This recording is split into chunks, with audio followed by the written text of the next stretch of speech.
I'd like to begin our opening today by acknowledging the traditional custodians of the lands and waterways of Greater Melbourne, the people of the Kulin Nation, and recognise that ACMI is on the lands of the Wurundjeri people. I pay my respect to Aboriginal elders past and present and warmly acknowledge those joining us here today. So what's the occasion? Well, why are we here? Firstly, I'm very excited to welcome Serwah from Sydney and Ayoung from Korea and Jenna from just upstairs. And we're sort of using this conversation to kick off ACMI's probably almost year-long focus on futures and world building. And really we're celebrating ACMI's major commission of Ayoung Kim's Delivery Dancers ARC 0 Degree Receiver. And we'll talk about that name, as we go. And Serwah's upcoming commission as part of the Mordaunt Family Moving Image Commission for Young Australian Artists, which is opening in March 2025, so not long. And we're joined this evening by Jenna because Jenna's the bridge between both of these commissions. And in her work as a curator on these projects, she has dived so deeply into the research practices and the ways of making and working that these two artists bring to us, and that's what we're hoping to discuss. I thought rather than me reading out your biogs, I'd actually ask you to introduce yourself and maybe just a minute on a little bit about your background. Hi, my name is Ayoung Kim, and I'm so happy to meet you today on Monday evening. This is my second time in Melbourne, third time in Melbourne. The last time was 7 years ago that I participated in Melbourne Festival 2017. And this time when I'm visiting again, it brought me so many memories, and so I became so emotional actually. Myself, I'm a visual artist, contemporary artist, and also a media artist working with several media like moving images, videos, and performances. I also make sonic fiction and VR type performance, game simulation recently. And the piece that I made for ACMI, which actually initiated from end of 2022, so it's been quite a while, and I feel so lucky and so overwhelmed by all your support and all your care and patience for waiting for the piece, which started to be seen from the 22nd of August. Thank you so much. Thank you. Jenna, do you want to just share a little bit about your background? Sure. I'm one of the curators here at ACMI. I'm a literature woman, so I grew up in Queensland, but my family's from Alice Springs. I usually focus on First Nations artists, but it's great to focus on other artists as well. I have my own video practice, and I think it's been such a pleasure having two works that are really rich in their research, because that's what I love. I love especially historical research, with both of these works have. So yeah, it's been an absolute pleasure working with both of these artists. Yeah. My name's Serwah. I'm a artist from Sydney. I come from Western Sydney, actually. My father's from Ghana, and my mum is Italian and Dutch. So those sort of, I guess, places of the world play a big part in my practice. I create like cyber dreamscapes and abstractions of self. So a lot of my work, while they may not directly be me, they might be, ancestors of mine, or even those, what is the opposite of an ancestor? Yeah, descendant. I don't know. My dad always calls them your relics. They're your relics or your remnants, which is quite poetic and also very, sounds a bit evil and sinister. But I create more like Afrofuturistic work. I also play a lot of music, like metal music and stuff. But yeah, I'm in the process of creating something for ACMI next March. Yeah. Which is super exciting. Well, I'm just going to skip us through, because for those of you who haven't seen the work, Ayoung's work's in Gallery 2. It's free. But we're just going to have a look at it for a minute, and then we're going to look at Serwah's work for another minute, and then we're going to ask some questions.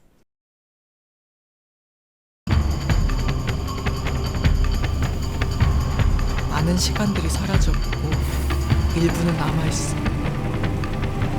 사라진 시간들은 다 어디로 갔을 것 같아.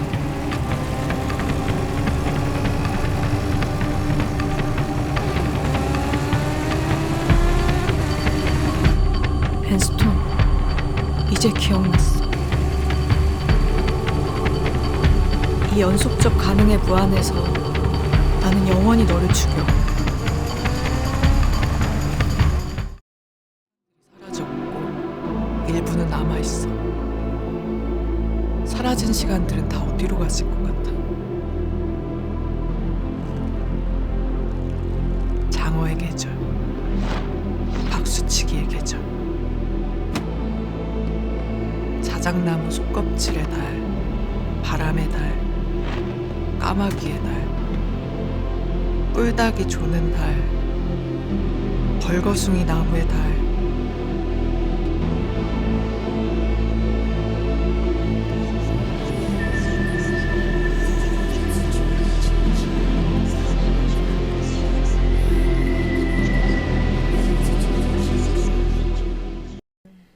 Over to your work. I'm sorry, I don't have any video of your It's work, so but fine. actually I wanted to point this piece out because I was at the opening and it really warmed my heart watching how people could not get over the frame.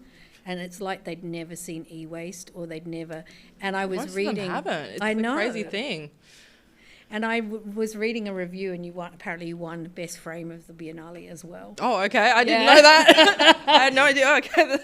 But I thought the way that this work was presented almost as a cinematograph, like it was a loop, but it was almost like a cinematograph. It was really quite incredible. And what I'm not showing here is the sort of more sculptural adapted TVs that you did as well. And it really, really stuck out in the MCA, which is to me often quite a traditional way of presenting work. And you told me that you had to push quite hard to display it how you wanted to. Yeah, well, even those, I guess not pictured here, but this was supposed to be my main and only work. It's kind of a bit difficult to understand the size of it here, but it was about 8 meters. And yeah, the curators, God bless them, the Cosmo and Inti, fabulous curators. They, once the frame was up in the space, like a couple days before the whole thing opened, they were like, hey, I think we kind of need some more sculptures. Do you think you could, can you bring some stuff? And I thought they meant just more e-waste just to put on the floor. And they're like, no, a sculpture. So I made 2 or 3 more sculptures over 48 hours. And I think, I don't know, I really actually thought it really brought the piece together even more. But yeah, this is the first time I've done anything even in this realm. Most of my work is just on a screen or, oil paintings and stuff like that. I think it's a little precursor. I don't want to Definitely. imagine what you're making with us, but I do know that your sculptural sort of approach and using e-waste was a really strong part of our conversation around, also involving family and how you make work. But let's not dwell because we have some bigger questions to ask. And again, if you wanted to say a little bit about this piece, because this was one of the works that when we were talking about commissioning you. Yeah, this was created for Sotheby's first NFT auction back in 2021. And no matter what your opinion is on NFTs, the auction was actually really cool and they did a really awesome job at curating all the pieces. There was a piece that actually degraded, I think it would burn itself, dissolve or something when the global temperature would reach 2 degrees hotter, which I thought was a really interesting use of technology. But this was me just kind of explaining some sort of a creation story that I guess we can talk about later when we get into those other themes, but really a creation story of what my work's all about. I saw it as a really big opportunity and took me a really long time to get, I don't think I'd spent so much time being so stuck on a work. Usually they come to me and then it all just kind of came out in 4 hours. I created this and I was super happy with it. It was just kind of going on autopilot. Yeah. All right, well, let's get to the big question. Time's been the framework for a lot of the research on your piece, and also, Jenna, the way that when we started talking to Ayoung, how you work together as curator and artist, and how that the research practice sort of both of you, I feel like it's ended up in the piece. And I think from a time perspective, there's lots of ways to talk about it, so we're going to do it this way. And we don't really know, we could go anywhere, but first of all, we're going to sort of talk about everything everywhere all at once.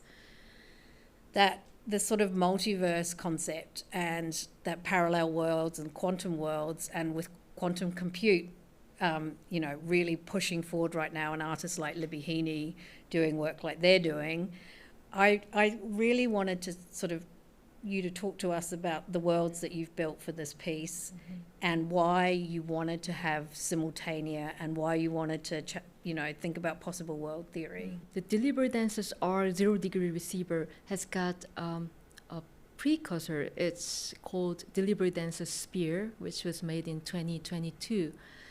And while making that, well, it was all about female delivery riders' entanglement in the labyrinth, and her temporality, her perception of time and space has been really demolished, collapsed. And in that way, she was kept in the labyrinth forever, in the navigation route labyrinth. And after making that, I became so interested in pre-modern navigation technology. So because we've been so used to looking at GPS signals on our mobile phone, and we don't look up the stars or planets to navigate ourselves anymore. But pre-modern times, the celestial navigation was the only absolute navigation technique. And likewise, the reading time and calculating time was all used to depend on the reading stars and the planets. And all of a sudden, my interest in the technology came backward to the 18th century, 17th century, and 10th century, all the ancient ones, and ended up in the planets and the universe and cosmologies. Here in the story and the Deliberate Dances arc, I created 3 or 4 words. One is the live action shooting backdrop, Seoul, the city where I'm living. It was just backdrop for our film shooting. And the other one, like you've just seen, the desert world we created in Unity. I know, Serwah, you used Unreal Engine, right? I get other people to use it for me because it's too confusing, but I do have some knowledge of it. Yeah, Okay. I respect that. Unity is. I would like to migrate to Unreal Engine, but we already built so much assets on Unity, look, and it's a little bit problematic at the moment. I know what you mean. I know exactly what you mean. Anyway, so in Unity we created this desert world, and what else? The modern city world, which has got blue backdrop, and high skyscrapers are there. And there's also, we used Unreal Engine for one sequence. It's an infinite labyrinth sequence. It was only available in Unreal Engine. Unreal, yeah. Some recursive function we used to create this infinite regeneration of some labyrinths, for sure. fractal images. And okay, that was the visual part. And conceptually, my interest in possible words and multiplicity of words started from my study in possible word theory in the continent. Is it continental or analytic philosophy? Right, analytic philosophy in the States. That it gives so much freedom for us to simulate another version of us, or the questions on what if this would happen, and what if that could be existing in real. So the multiple realities. The way of thinking in that way is just, I think it became quite widespread now, and it's just part of our imagination. And also interesting thing for me, while researching on those female delivery riders' behaviors and her navigation route, was her perception of reality was actually bifurcated, because she's been looking at navigation screen on her mobile phone while she drive to deliver some food on the physical road. So she is continuously, simultaneously looking at the both directions like this. And it was already a multiplicity of realities I found. Augmentation somehow. Jenna, when you were talking about the research together and Ayoung started to think about other sites and other navigations, how did you come up with the locations that ended up? Because didn't you talk about the big astronomy instrument in India? Yeah, it was great to see the interviews and all the research from your trip to the observatory, and I think it's accurate up to a second. Is that what you said? The sundial? Sundial. In India? Right, like 2 seconds. 2 seconds. 2 seconds. And I think I was trying to relate to it, and I think coming from, my perspective as a literature woman and trying to think about how, like the pre-colonial concepts of time, I think I talked about it's a bit hard to talk through email about, understanding of time, especially when it's like a bit slippery. But I think what I was trying to say and what I was thinking about was that the understandings of Indigenous time and how it's written about is two completely different things, and that you might be able to compare, you can't really compare even pre-colonial in Korea and other places because we don't have a written language and that we are so diverse. Right. So I think it was wanting inspiration and wanting to draw on, where we are now, but also, thinking about what is truthful and what is accurate, and obviously, like, who is writing about our perceptions of time. But yeah, we talked about the Kulin calendar as well, and that I love so much about how you bring in those quite scientific and philosophical ideas into the dialogue. And I, especially through the script, I was like, oh, so that's what that is referring to. It's not just that's beautiful dialogue, but that's referring to the Kulin calendar. Yeah. So I tried hard to incorporate those stuff. Yeah, I think we did it in a good way without, I think there is a need and a want to kind of access Indigenous knowledges. And I think sometimes when you have a power imbalance, it's just something to think about as well. So yeah, I think we did it in a really good way. It was nice, yeah. I wanted to ask, thank you, Jenna. I wanted to ask you a little bit about time in your work, because when I look at your work, particularly that work that was at the MCA, I see things that you're drawing from real factual things that you're drawing from history, but you're layering it up into worlds that people, I feel like, are almost deceived into thinking of the future. Do you want to talk about that a little bit? At first, my artwork was really just centered on this, like, I guess, cookie cutter idea of where time is going or what time had been. And then I tried to sort of, I don't know, I was like, really, do I want to live in a future without any relics of the past? Like, that just doesn't sound like somewhere I want to be. So you can kind of see, yeah, as you said, like factual sort of stuff, and like in that, the piece for the Biennale, that was really based off of, I guess, some themes that I will be exploring in this new piece for ACMI. Where I'm from in Ghana, I'm from the Ashanti tribe, which is I guess we sort of span across like a coastal area in Ghana and West Africa, where very like a 10-minute drive from where my dad is born, and like his village is the Elmina slave castle, and that was sort of featured in a way in that work. But yeah, these slave castles was like, Elmina was actually the first one where the Portuguese, or any actual, like, I guess, colonial force or like European force, that was the first place ever in Africa that they touched down, like right there in Elmina, and that was in 1472. but yeah, there's elements of those real factual things, and then taking sort of some sort of, I guess, power back, or going back in time and also bring forward in time, you know, battles that had happened. Like there was the Ashanti British Wars that went on for quite a while. I sort of reimagined that in my piece. You know, we're still sort of like, we're still totally under colonial control, even though it is an independent country. We got independence in the 60s, I believe. I was born on Independence Day, Ghana Independence Day.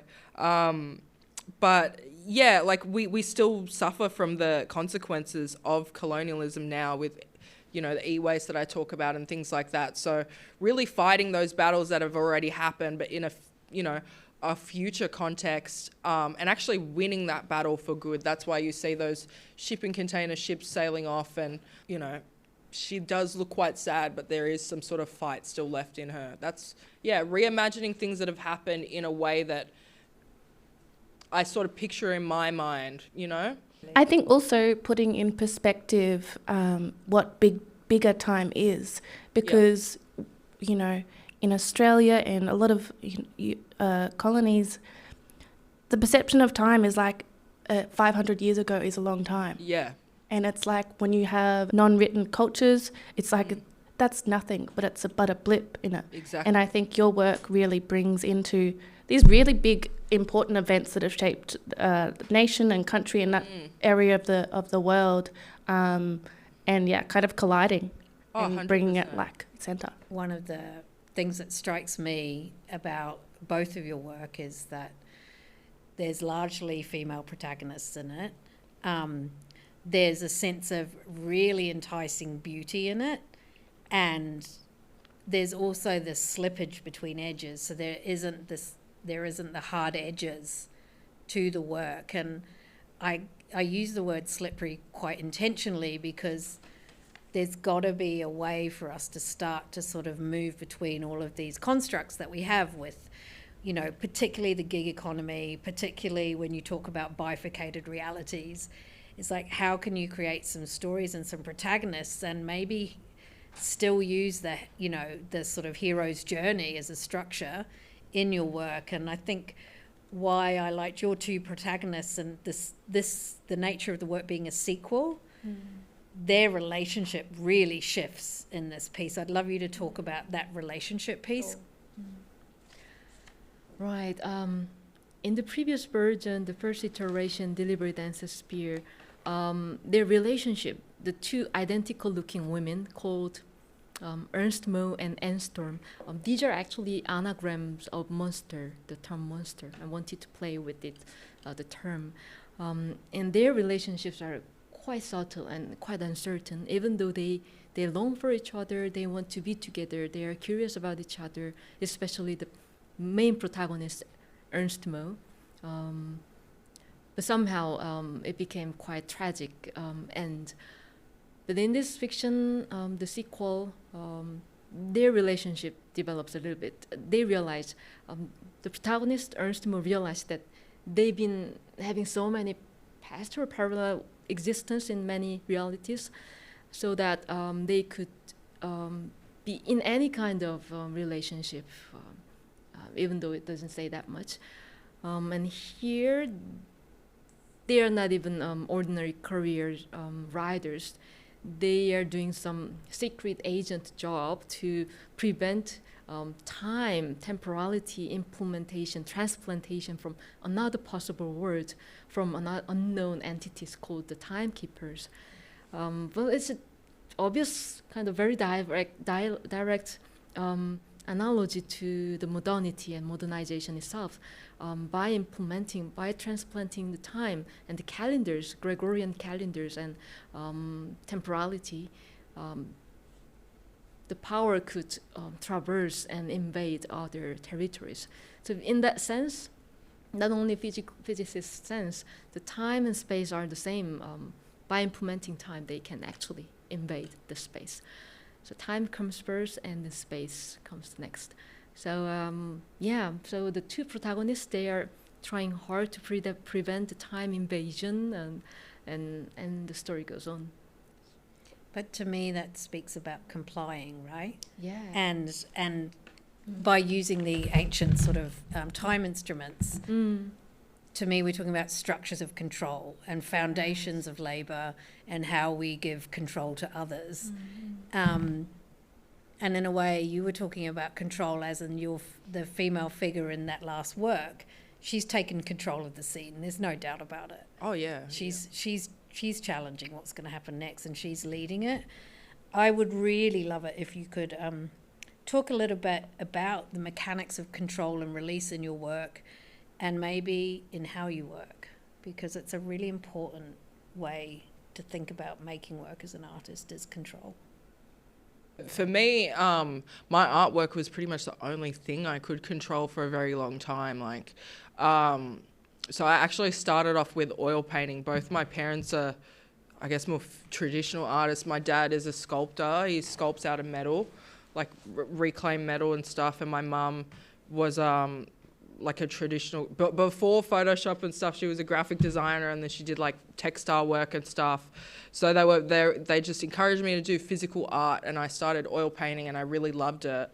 And then we all sort of had this, it was just our garage, but it was our studio, and we lost that when I was like an early teen, and I wasn't any like big artist. I was doing other things, but it was very heartbreaking to have that outlet be taken away from me, even though it wasn't anybody's fault. But that's when I really started to get into digital world building and creating these characters and stuff. And that was the reason why I stuck with it, was because that was something I could control. Nobody could. I mean, people could definitely take away my laptop, but like at the time, nobody could tell me to go to bed. Nobody could tell me I'm taking up too much space. I wasn't going to run out of paint or something like that. That's the thing that I could control. And still to this day, it's like I have a friend, he watched me create, like, he's like, just show me how you start like a world or like start a scene. And I was like, okay, so first I build, the earth, and then the terrain, and then I put the sun, and then I decide what time of day. And he's like, oh, so you're like a little god? I'm like, I guess so. Like, this is my little world. It's like, this is like, all of them mean something to me, and like I need to have that sense of control, and these really are my sanctuaries too. Like, these, as a black woman, like, there's not a lot of we don't have as much control over the world as perhaps we should, or we could, or anything like that. So these are really like my little sanctuaries and places where nothing can, everything can kind of go the way I want it to be. And if that's all I have, sometimes that's okay with me. At least I've got that. So yeah, control is a very big part of my work and everything like that. Does that and the release part, because you perform in a band as well. Yep. And I just wonder that that flow and control and release mechanism, do they live separately in the way you express yourself in separate art forms, or do they all sort of hang together? For a long time they lived separately. Like, there was a time when I joined my first band, Dispossessed, like I didn't make art for like a good year and a half. Just because I was like completely throwing everything into music, like all my brain or heart and everything. And then there was a time when I was only doing art and like no music, like all my guitars were like just getting dust and stuff like that. But now it's very symbiotic. Like, I have Cinema 4D open, and then I've got like all my lyrics here, and then I'll just be playing guitar like for like an hour. But the past summer, like when I was building the Biennale piece, was really fun. I was like painting, and then while I was waiting for my programs to like load up some asset, I'd do the painting, and then I'd get back on the computer and do the 3D, and then like have band practice a couple of hours. It was very unreal, but yeah, it's all sort of, I guess, coming together now, where it doesn't it's like all my flip phones. Like, I definitely used to live my life a lot more I've got like 4 or 5 flip phones, and they all have different things, but nothing nefarious, just different. I've got even different computers for different tasks. It's crazy. But I've stopped trying to compartmentalize everything and just let it all, you know, come together, which is, it's been interesting to get used to, but it's a interesting result, I'll say that. Yeah. I think we'll probably see that in the work in March, right? Oh, for sure, yeah. And what about you? Do you feel like, I know control and release can be taken any way you want, but... Well, in fact, as you've seen, my works are really strongly based on script writing and researching, long research, long script writing, and short production time.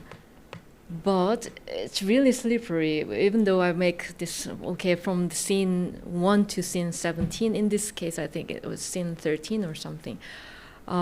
It doesn't go like that. Sometimes the scene 5 comes to the first, and then the dialogues has been shifted, as you've seen, and so many things are changing, and partly due to the fact that the low budget issue sometimes, lack of budget, and sometimes some technical issues, because I'm not working alone, even though I imagine these words and stories and everything, but definitely I need so many people's help. It's not really a single person's ability to create that one.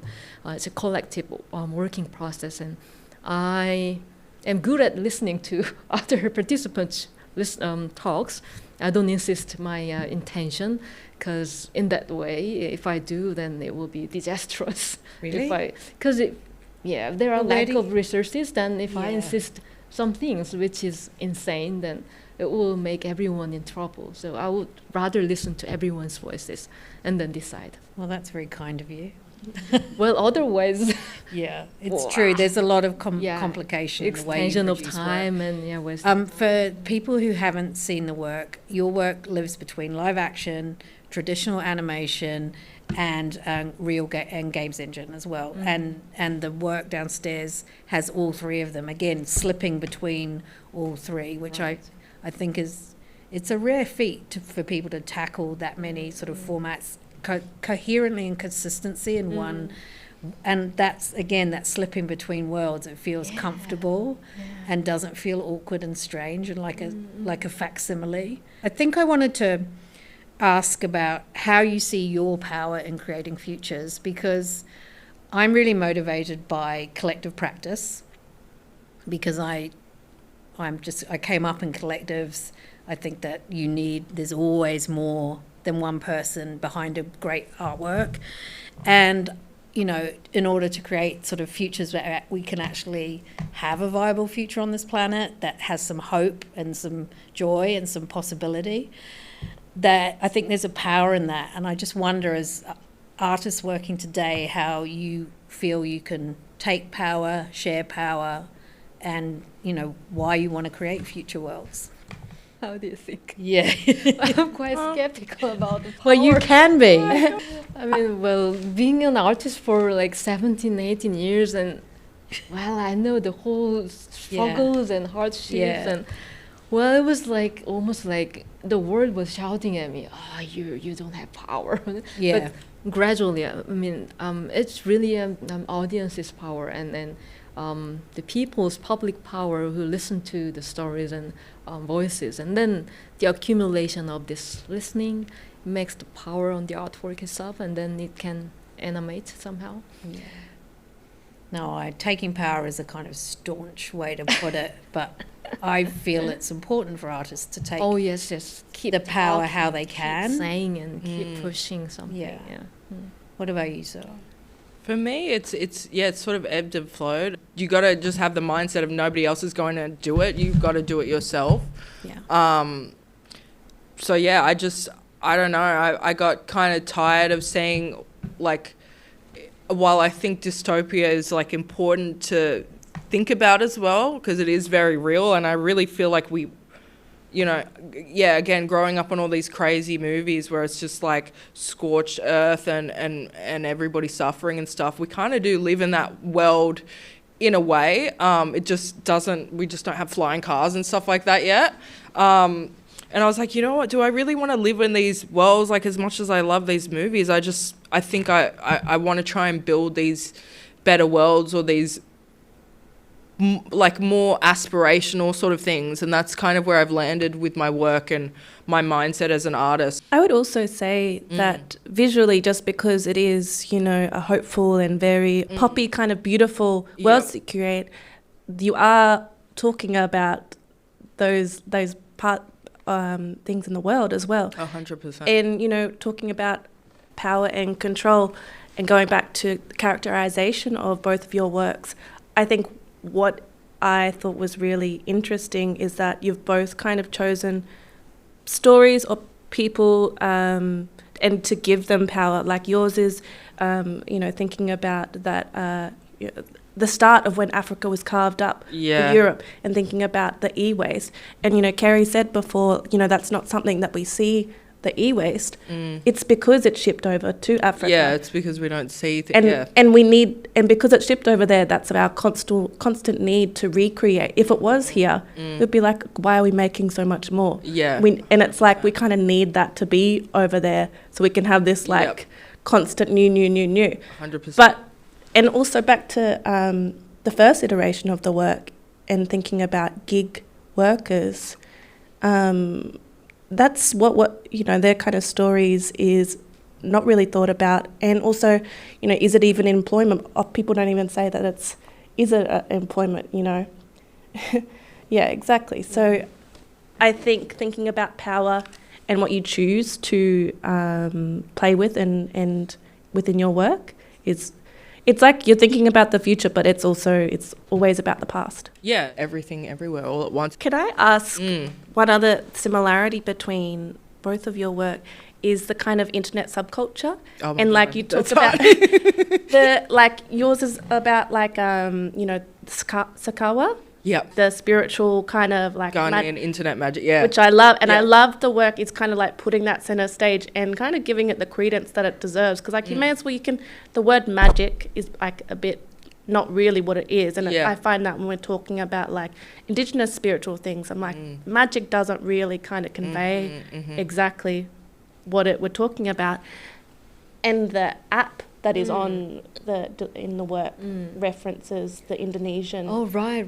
Indonesian. What is it? It's Gojek or something. Yeah. Right. In Indonesia and in other countries as well, they have this GPS spoofer, GPS jammer, which can be used on top of the ordinary delivery app. So the riders, they just use it underhandedly while they drive. And what they do is it just, I don't know how to explain it. It's like it makes it pings you to somewhere else. Oh, it's like spoofing or something. Yeah, Oh, cool. spoofing. Yeah, so it makes you can be seen in many multiple yourselves can be spread out, and you can be somewhere like 3 kilometers away. In that way, they can get the pickup call, and then while they drive, the food is ready, and then they can save time. Like get more jobs. So they're literally everything everywhere all Yeah. at once. Yes. Wow. See, what a great segue. Thanks so much for coming out on a Monday night, and thank you all for your insightful conversation, but also thank you for creating art that I'm so proud of, and I'm so lucky that ACMI gets to commission artists like you and have audiences like you. So thanks. Have a good night. Thanks, everyone.